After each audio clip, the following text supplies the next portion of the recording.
자녀에게 현금으로 15억까지 지원을 하는데 네. 증여세를 한 푼도 내지 않을 수 있는 방법이 있습니다. 탈세 이런 거 방송하면 안 되거든요. 제가 오늘 한 3가지 정도를 말씀을 드릴 거예요. 첫 번째는 제일 쉽게 그냥 현금 주는 거죠. 그다음 두 번째는 빌려준다. 네. 예, 뭐 차용증 쓰고 그죠? 그다음에 세 번째 방법은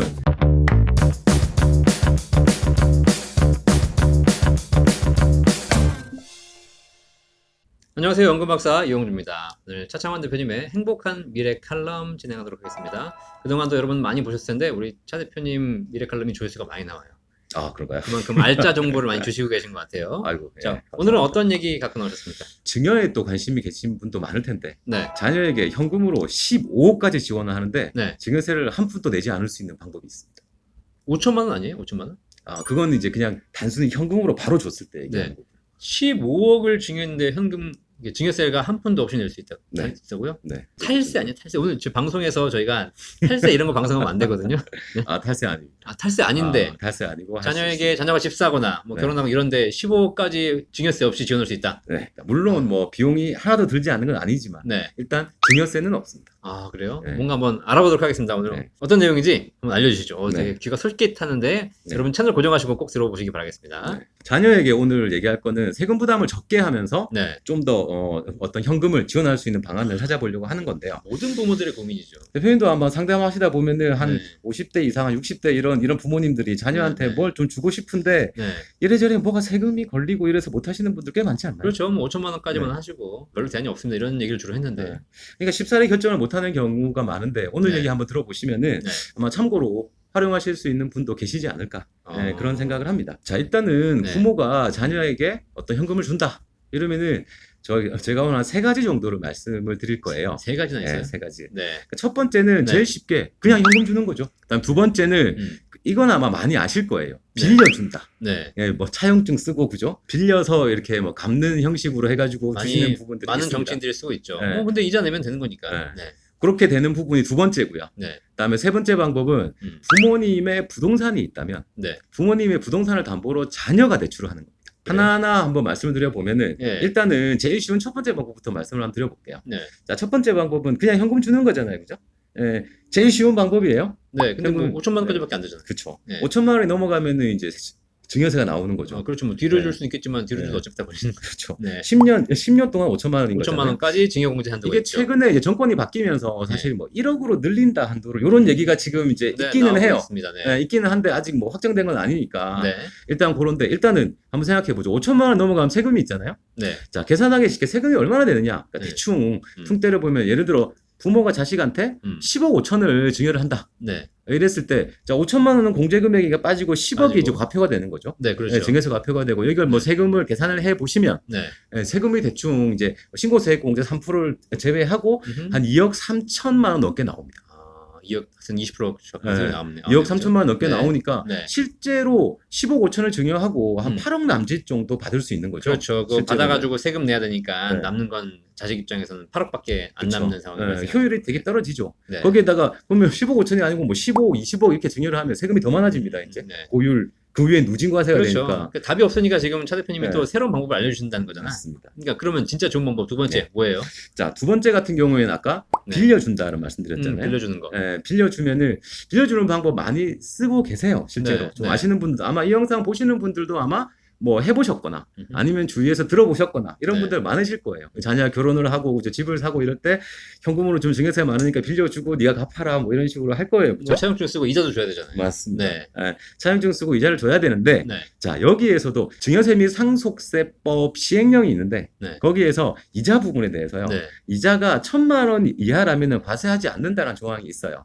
과세하지 않는다는 조항이 연간. 있어서 연간. 예. 연간 이자가 1,000만 원 이하라면 과세하지 않는다. 그러면은 지금 법정 이자가 4.6%거든요. 네. 4.6%라서 4.6%의 이자로 연 기준으로 1,000만 원이 안 되는 한도를 되게 궁금해하세요. 내가 빌려준다면 얼마만큼 빌려주면은 이걸 증여로 잡히지 않고 빌려줄 수 있느냐? 부모가 자식에게 빌려줬는데 이자를 4.6%를 받아야 되는데 네. 그 4.6%가 1,000만 원이 안 돼야 된다는 거죠. 그렇죠. 네. 그 금액이 계산해 보시면은 한 2억 1,700만 원 정도가 됩니다. 현재 이자 네. 그러니까 일반적인 4.6% 4.6% 기준으로 네. 2억 1,700. 1,700만 원 정도가 됩니다. 그러면 2억 1,700만 원 정도를 부모가 자식한테 빌려주면 네. 그거에 대해 이자를 주지 않아도 사실은 증여세를 부과하지 않는다는 거죠. 아. 근데 문제는 근데 이자를 한 푼도 안 준다. 그러면은 세무서에서 네. 이거를 빌려준 게 아니고 아예 증여로 볼 가능성도 있어요. 아예. 그렇지. 왜냐하면 준 게 없으니까 충분히니까. 한도. 서로 그래서 오가는 게 있어야지. 조금이라도 이자를 주는 게 좋습니다. 조금이라도. 그래서 항상 중요한 거는 빌려줬다 했을 때는 차용증 분명히 써놓는 게 좋고요. 네. 차용증하고 다음에 이자를 상환하는 것도 현금으로 줬다 인정 안 하죠, 그죠? 인정 안 찍어줘야지. 합니다. 계좌로. 계좌로 이자를 지급할 경우에 그다음에 이자를 조금만 주고요. 나머지 1,000만 원 정도는 이자를 주지 않으면은 꽤 효율적으로 아까 5천만 원보다는 훨씬 더 크게 큰 할 금액을 할 수 수는 있네요. 있죠. 할 수는 있죠. 2억 1,700만 원이 넘어가서 주게 되면 네. 그때는 아예 할 수 없는 건가요? 아니면 4.6% 이자만 주면 되는 건가요? 4.6%의 이자를 주면 되죠. 되죠. 네, 주면 되죠. 그런 식으로 할 수 있는 방법이 있고요. 오늘 네. 제가 말씀드리려고 하는 건 핵심은 네. 세 번째 방법입니다. 세 번째. 자녀분이 결혼을 하고 뭐 집을 산다거나 네. 아니면은 좀 자녀분이 뭔가 수익형 부동산 쪽 요즘 네. 또 관심이 있으신 분들 많으신데 네. 뭐 아시잖아요. 월세 받는 거 상가 뭐 사무실 그렇죠. 네. 이런 것들을 이제 월세를 좀 받을 수 있는 이런 것들에 투자를 하고 싶을 경우에는 목돈이 필요하잖아요. 네. 지금 뭐 1억 2억 가지고 될 일이 아니잖아요. 지금. 그럴 경우에는 또 증여세 문제에 부딪히게 되시는데 네. 부모님이 부동산이 있어요. 네. 뭐 어떤 형식이든 부동산이 있고 그렇죠. 자, 있으니까 여기에 담보대출이 뭐 한 10억 이상을 받을 수 있다. 네. 근데 지금 부모님은 일단 대출이 없는 상태다. 그런 경우에는 부모님의 부동산을 담보로 자녀가 대출을 일으킬 수 있습니다. 그 증여 아니에요, 그냥? 그런데 대출 이자는 대출 원금과 이자의 상환은 자녀가 하죠. 부모님 어떻게 보면 담보 물건만 제공을 하면서 약간 신용을 공유해주는 개념이 되는 거죠. 네, 그러니까 부모 이름으로 대출을 받는 거고, 네. 그 돈을 자녀가 가져가. 부모님의 부동산을 담보로 자녀 이름으로 대출을 받죠. 그게 가능해요? 네, 가능합니다. 이런 경우에는 보통 이제 만약에 예를 들어 뭐 내 집 마련을 한다 자녀가 크게 내 집 마련을 한다고 했을 때는 이자를 그래서 증여세를 내지 않고 그 돈을 받아서 그죠? 요즘 같으면 뭐 15억 넘어가면 아예 대출이 안 되잖아요. 그렇죠. 네. 어떻게 뭐 할 수가 있는 방법이 없고. 그리고 뭐 수익형 부동산 같은 거 살 경우에 금액이 좀 크면 수익형 부동산 당연히 금액이 크니까 뭐 살 수가 없죠. 이런 경우에 대부분 제가 케이스를 보면은 수익형 부동산을 살려고 이렇게 받는 경우들이 꽤 있거든요. 그러면 이렇게 해버리면은 어떤 좋은 점이 발생을 하냐면은 수익형 부동산을 사시게 되면은 이제 5월달에 자녀분이 만약에 셀러리맨이라고 하더라도 5월달에 종합소득세를 내시게 되세요. 임대사업자가 되니까. 그렇죠. 네. 그런 경우에 이자는 자녀가 갚아야 된다고 얘기를 했잖아요. 네. 그럼 비용으로 처리도 할 수가 있어요. 그러면은 실질 수익이 올라가는 효과도 있죠. 자, 부모의 부동산을 담보로 해서 자녀의 명의로 대출을 받아서 그것을 자녀가 그 돈을 가지고 수익형 부동산이나 다른 아파트 같은 걸 산다. 그렇죠. 사실상 어떻게 보면 증여로 볼 수 있을 것 같긴 한데 어떻게 증여세를 면제하게 되는 거죠? 자, 여기에서 보면은 지금 가장 최근 자료에 따르면은 현재 부동산 담보대출 평균 금리가 전 금융권 통틀어 3.9% 정도 되거든요. 3.9%. 그러니까 이자를 3.9% 자식이 내야 되는 거죠. 그렇죠. 이제 부모님 부동산 담보로 대출을 했어요. 물론 이제 뭐 약간 다를 수는 있겠지만 그냥 3.9 평균으로 볼게요. 3.9%를 이자율로 대출을 했어요. 그러면 자녀가 이제 원금과 이자 아니면 뭐 이자만 상환하든지 뭐 그런 식의 방식으로 상환을 하겠죠. 그렇죠. 상환을 할 텐데 법정 이자가 아까 4.6%라고 했잖아요.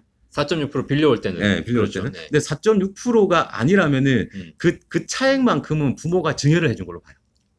원래 4.6%를 갚아야 되는데 내가 3.9에 썼으니까 저리로 쓴 거니까. 그렇죠. 나머지는 결국은 부모가 도와준 거다. 맞습니다. 그러면은 0.7% 차이거든요. 0.7. 0.7%가 아까 증여세를 내지 않는 한도가 연간 이자 1,000만 원이라고 말씀드렸잖아요. 그러면은 0.7% 이자가 1,000만 원을 넘지 않으면은 증여세가 없는 거죠. 0.7%를 사실상에 증여해 준 걸로 보는데. 왜냐면 부모가 자식에게 낮은 금리로 대출받을 수 있도록 담보를 제공해 준 거니까. 그렇죠. 그 낮은 금리에 해당하는 혜택에 대해서는 증여로 보는 건데. 맞습니다. 그 0.7%의 이자 상환 금액이 연간 1,000만 원이 넘지 않는. 그러면 그 대출 규모 얼마예요? 그게 지금 14억 2,800만 원이죠. 14억 2천 거의 15억 가까이 되네요. 그래서 제목이 15억이구나.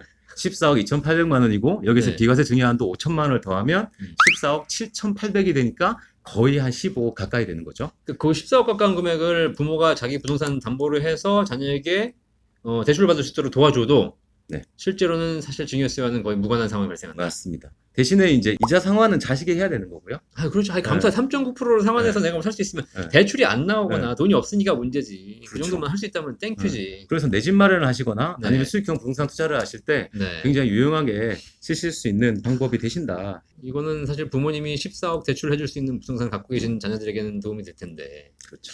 그렇지 않은 대부분의 우리 서민들에게는 참 슬픈 소식입니다. 그래서 보면은 사실 요즘 젊은 분들 많이 힘들잖아요. 부모님이 이렇게 지원해 주신다면은 좀 많은 도움이 될 수 있겠죠. 네. 그런데 사실은 이렇게 한다고 해서 사실 증여 상속이 뭐 플랜이 끝난 건 아니에요. 네. 사실은 소유권 이전된 자산이 하나도 없어요, 지금. 그렇죠. 결국은 네. 소유권 이전된 자산은 하나도 없어요. 음. 그냥 이제 현금 지원을 해줄 수 있다라는 얘기가 되는 거고요. 결국은 본인 명의, 부모님 명의의 자산이 자녀로 넘어가야지 이게 이제 증여와 상속 플랜이 되는 거잖아요. 그렇죠. 효율적으로 이렇게 뭐 여러 가지 이제 방안들, 뭐 절세 플랜들 아마 연금 박사에서도 분명히 그런 플랜도 많이 진행을 하시잖아요. 네, 그렇죠? 네. 증여와 상속에 대한 절세 플랜들은 실제로는 이거는 이제 현금 지원할 때 하실 수 있는 방법인데 증여 상속 플랜은 저 연금 박사를 통해서 상담을 요청하시면은 많은 도움 받을 수 있지 않을까 그렇게 생각이 됩니다. 오늘 말씀하신 내용은 결국은 실제 증여하는 건 아니고 맞습니다. 빌려주고 다시 받아야 될 맞습니다. 자녀 입장에서 갚아야 될 내용인데 그렇죠. 상환해야 돼. 그 돈 자체가 시드머니가 없기 때문에 맞습니다. 투자나 뭘 할 수 없는 자녀들에게 일정 부분 조건화해서 좀 줘야 되는 것이고 나중에는 자녀들이 그걸 또 이제 원금을 다 갚아내야 되는 상황이니까 그래서 약간의 좀 뭔가 좋은 팁이 되긴 하는 것 같습니다. 오늘 제목도 보니까 그래서 자녀에게 현금 15억 증여라고 하지 않고 15억을 지원해주면서 증여세 없이 할 수 있는 방법. 나중에 증여할 땐 또 다 세금 내야 되긴 하겠네요. 세금은 항상 저도 고객들한테 말씀드리는데 세금을 한 푼도 안 내겠다고 접근하면은 정말 잘못하면 큰일 납니다. 세금을 어떻게든지 좀 줄여보자라고 접근을 해야지 세금을 안 내겠다. 이건 답이 아니다. 그런 말씀 드릴 수 있을 것 같습니다. 자, 오늘 좋은 얘기 해주셨는데요. 한 가지 궁금한 게 이거를 은행에서 취급하는 상품이 있나요? 그렇죠. 대출. 근데 명의만 자녀로 이렇게 대신에 부모님의 동의는 아마 필요할 겁니다. 이게 타인도 돼요, 그러면? 저한테 돈 좀 빌려주라고. 그래서 차 대표님 부동산 담보로 돈 빌려가지고 사업을 할 수 있는지 한번 확인해 봐야 될 것 같습니다. 자, 오늘 이렇게 좋은 정보 알아봤는데요. 여러분들이 상황에 따라서 뭐 이게 대상이 되신 분도 있고 안 되신 분도 계시겠지만 이렇게 우리가 금융을 활용하면 조금 더 효과적인 방법을 찾을 수 있을 것 같다는 생각이 듭니다. 자, 오늘도 이렇게 좋은 정보 주셔서 감사하고요. 혹시 궁금한 점 있으시면 언제든지 저희 연금박사 상담센터 1800-3624로 전화 주시면 저희가 궁금증 해결해 드리도록 하겠고요. 혹시 이 방법에 관해서도 궁금한 점 있으시면 저희 차 대표님과 연결해서 상담을 드리도록 도와드리도록 하겠습니다. 자, 오늘도 좋은 자료 주신 차 대표님 감사합니다. 고맙습니다. 네, 다음 시간에 뵙도록 하겠습니다. 감사합니다. 감사합니다.